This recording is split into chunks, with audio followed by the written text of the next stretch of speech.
এবং পায়রা সমুদ্র বন্দর থেকে 295 কিলোমিটার দক্ষিণে অবস্থান করছিল।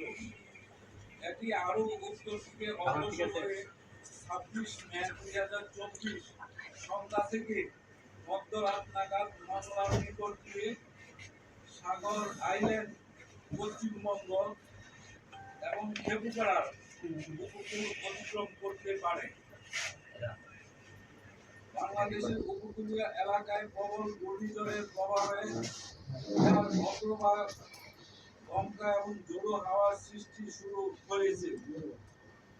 প্রবল ঘূর্ণিঝড় কেন্দ্রের 64 কিলোমিটারের মধ্যে বাতাসের একটানা সর্বোচ্চ গতিবেগ ঘন্টায় 90 কিলোমিটার, যা দমকা অথবা ঝোড়ো হাওয়ার আকারে 120 কিলোমিটার পর্যন্ত বৃদ্ধি পাচ্ছে।